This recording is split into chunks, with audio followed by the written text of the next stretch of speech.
자, 지금 대놓고 보이스피싱입니다. 자, 금감원입니다. 예전에 뭐 여러분들 잘 아시겠지만은 뭐 이런저런 사칭을 해갖고 보이스피싱을 하는 경우가 있는데 최근에 이 보이스피싱 조직들이 자주 쓰는 수법이 금감원 직원을 사칭하는 거라고 합니다. 자, 저희가 지금 이 출입증 이거 출입증인가요? 사원증을 만들었습니다. 공무원증이겠죠? 공무원증을 만들었는데 자, 이렇게 잘 보시면 이게 뭐냐면은 종이로 컬러 프린터를 한 거고 저희 회사에서 5분 만에 만든 겁니다. 그냥 사원증, 금융감독을 넣고 그냥 제일 이상한 사진 하나 이렇게 넣어서 만드는데 5분밖에 안 걸렸습니다. 그런데 피해 당하시는 분이 보통 70대 이상의 혼자 사는 어르신들이라고 해요. 그러니 어르신들한테 자, 금융감독원 정부 공무원인데 저 사원증 있는데 도와드릴게요라고 이 사원증 보여준다면 5분 만에 뚝딱 만든 이 사원증 보더라도 믿으시지 않겠어요?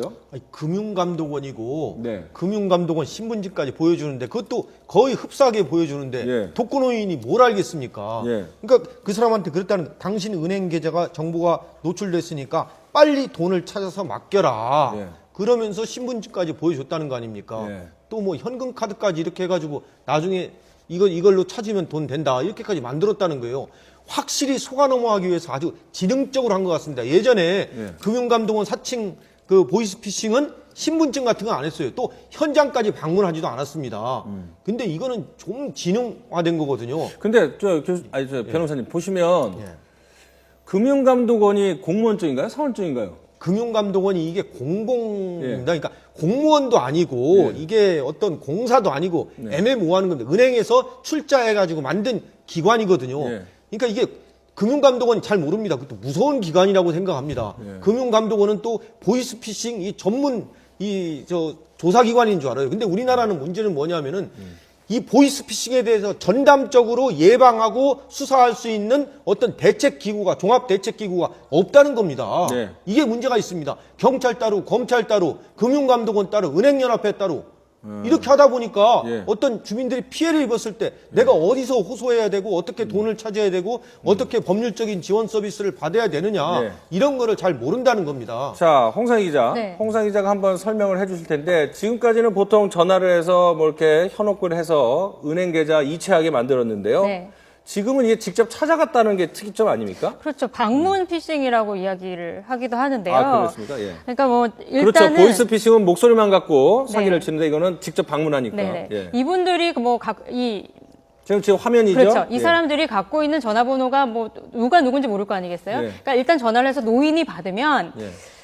그 계좌에 문제가 있다. 계좌 정보가 노출됐으니까 일단 현금부터 찾아라라고 얘기를 합니다. 그런 다음에는 그렇게 되면 현금을 찾아서 집에 안전하게 계시면 우리 금융감독원 직원이 찾아가서 이걸 안전한 계좌로 다시 옮겨드리겠다. 이렇게 얘기를 하거든요. 그렇게 되면 노인분들 같은 경우에는 여기에 대한 의심을 안 하죠. 왜냐하면 돈을 찾아서 보내라는 게 아니잖아요. 보내라는 게 아니라 이걸 찾아서 두고 있으면 직원이 가가지고 안전한 계좌에 모셔주겠다. 이렇게 얘기를 하기 때문에 피해자 중에는 뭐 90대 노모와 단둘이 살던 암 환자도 있었고요. 그리고 예. 간병인으로 일하면서 어머니를 부양한 돈과 또 자신의 암 치료에 쓸 돈을 모으고 있었는데 일당으로부터 뭐 6,900만 원을 네. 이렇게 뺏기게 됩니다. 그러니까 그런 거죠.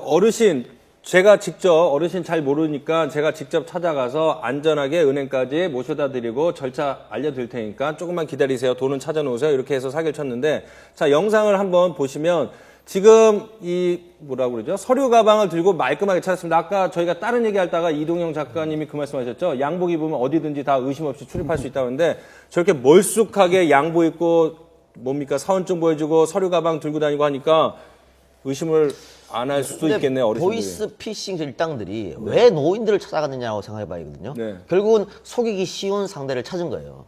그러니까 젊은 아마 층이었으면 저렇게 와서 요구하면 아마 안 들어줬을 겁니다. 근데 이 사람들이 사기를 치려고 마음 먹고 노인들을 상대로 해서 집요하게 공략을 했다는 거거든요. 근데 여기 우리 시청자를 지금 보시는 분들도 혹 이게 나이 드신 분이 많이 이제 보실 테지만 제가 말씀드릴 거는 금감원이든 경찰이든 검찰이든 은행이든 어떤 집단이든 지금 우리 현 기관에서 돈을 요구하는 기관은 없습니다. 계좌 이체를 요구하는 기관도 없습니다. 만약에 그렇게 얘기하면 그거는 100% 사기라고 생각하시면 돼요. 그러니까 꼭 주의를 한 번 더 환기시키고 혹시라도 의심이 되면 자녀들한테 전화로도 한 통해서 물어보는 이런 게 필요할 거라고 생각합니다.